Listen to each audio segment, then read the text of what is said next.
संग सोहबत इस घोर कलयुग में भलाई नेकी की जाए या फिर सत्संग की जाए, वही सर्वोत्तम है। इस संसार में लोग मन और मनमति बहुत ज्यादा चलते हैं। अगर आप उनका लगातार संग करते हैं, सोहबत करते हैं, तो यकीनन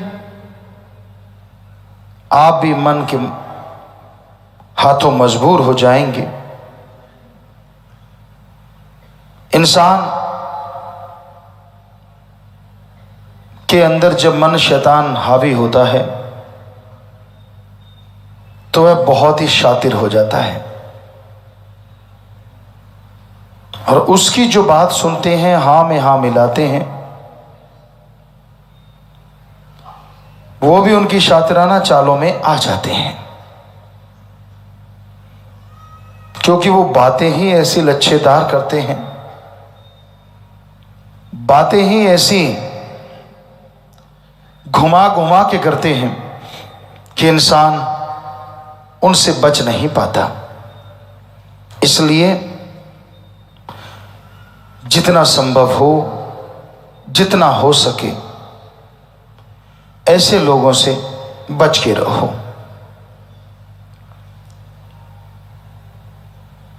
और ये सब तभी संभव है जब आप सत्संग सुन के अमल करें। अपने आप बच पाना बहुत मुश्किल है, क्योंकि आपकी वो रग पकड़ेंगे जो दुखती रग है, या यूं कहिए आपकी कमजोरी को वो पहले ताड़ लेते हैं, कहीं से पता करवा लेते हैं और फिर आपको घेरते हैं, और आप चारों खाने चित्त हो जाते हैं कि हाँ यार, इसने मेरे बारे में सही कहा, इसने ये सही कहा, इसने वो सही कहा, और आप इस तरह उलझन में फंसते चले जाते हैं, दुखी होते चले जाते हैं। संग सत्संग सर्वोत्तम है। प्रभु के नाम का संग करो, मालिक के नाम का संग करो, ताकि उसकी तमाम खुशियां हासिल हो सकें, ताकि उसकी दया में रहमत पा सको। पर यह हर समय पॉसिबल नहीं हो पाता।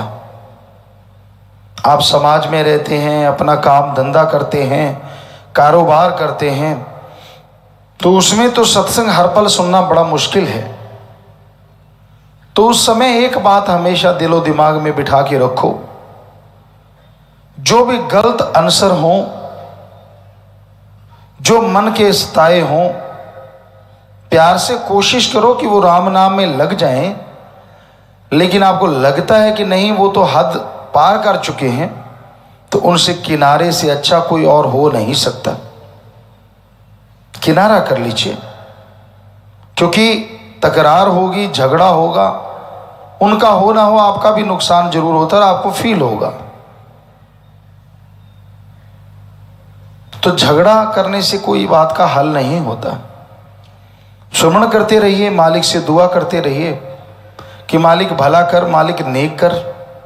ये आपका कर्तव्य बनता है, एक इंसानियत के नाते, एक भक्त होने के नाते, कि प्रभु सबको सुधार, सबको नेक अकल दे, अच्छे कर्म करने की ताकत दे। ये तो आपका काम है। लेकिन इसका मतलब ये नहीं है कि आप किससे झगड़ते फिरो।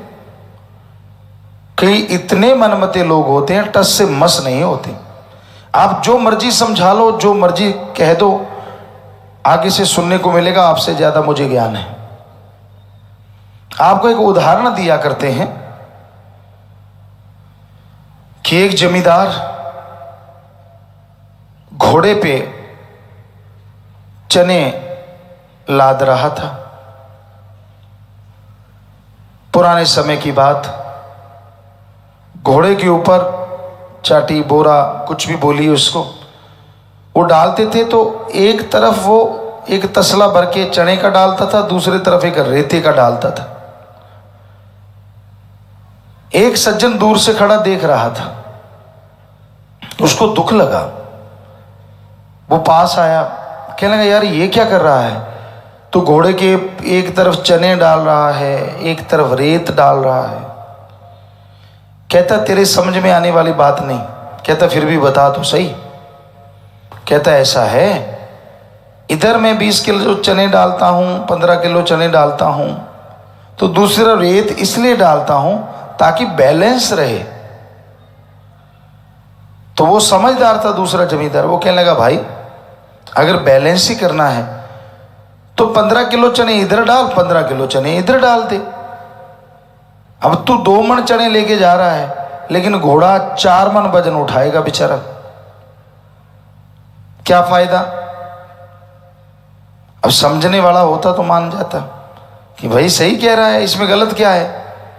आगे से कई अड़ियल होते हैं, कहने लगा घोड़ा किसका, कहता तेरा भाई। चने किसके, कहता वो भी तेरे। तो कहता फिर तेरे पेट में दर्द क्यों, मैं तो ऐसी करूंगा। कई ऐसे अड़ियल होते हैं।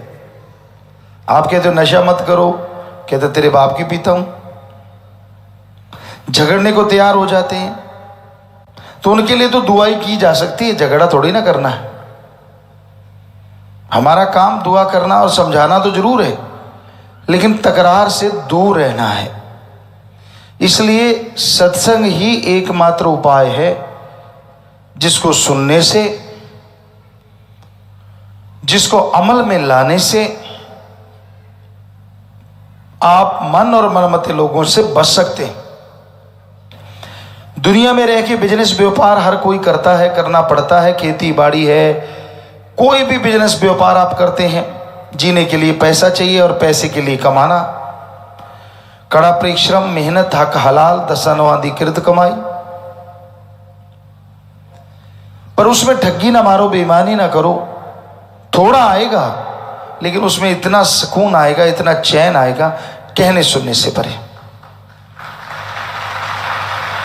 ठगी, बेईमानी, बुरे कर्म करने से करोड़ों अरबों आएगा, लेकिन चैन चला जाएगा, रात की नींद चली जाएगी, परेशानियां घेर लेंगी, रोग घेर लेंगे,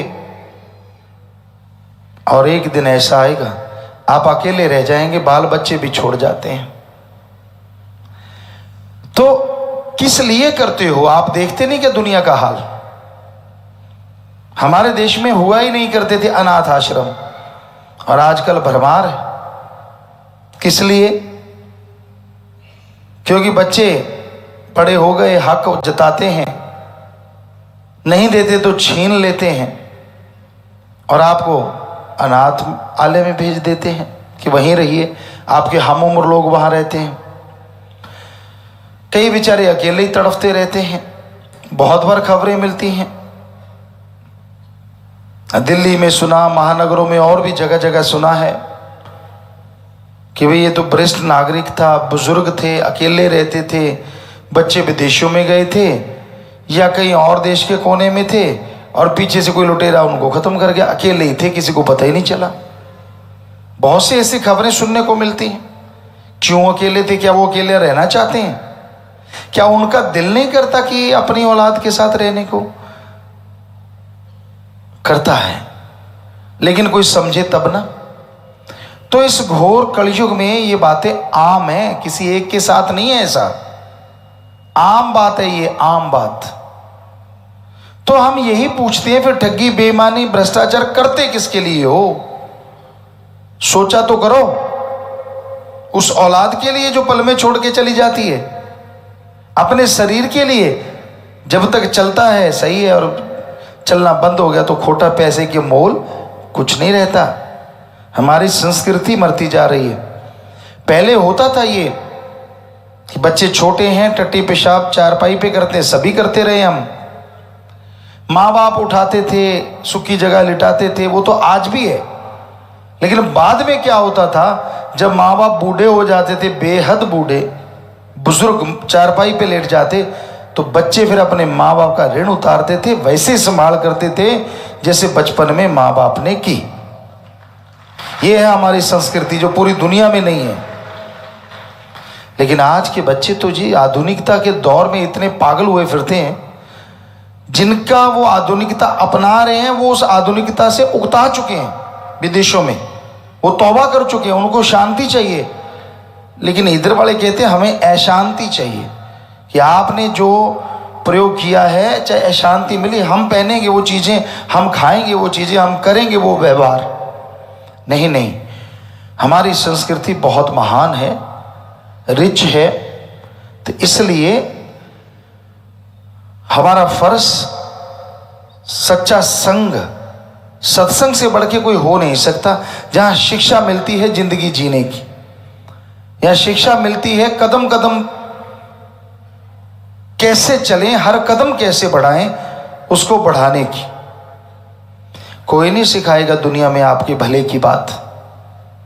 लोग चिढ़ते हैं, आपके पास अच्छी कार है, अच्छी कोठियां, महल, बंगले, बगीचे हैं, ये मत सोचो कि लोग आपसे खुश होते हैं। लोग खुश होते ही नहीं। गांव में अच्छा घर बना लिया, 20 घर पीछे पड़ जाएंगे, यार इसको गिराएं कैसे। शहर में अच्छी कोठी, गाड़ियां हो गई, 100 लोग पीछे पड़ जाएंगे, इससे छीने कैसे। और यही चीज फिर ऊपर तक जाती है। यही दुख है हमें, हमारे देश का यही दर्द है कि इसमें खुद तरक्की कर ली वो तो ठीक है, लेकिन दूसरा तरक्की करे ये पॉसिबल नहीं है। ये कोई नहीं सोचता कि भले कर्मों में आगे बढ़ो, नेक कर्मों में आगे बढ़ो। जो कोई आगे बढ़े उसका साथ दो, तो हमारी संस्कृति और बचती जाएगी और हमारा देश पूरी दुनिया का गुरु देश बन सकता है।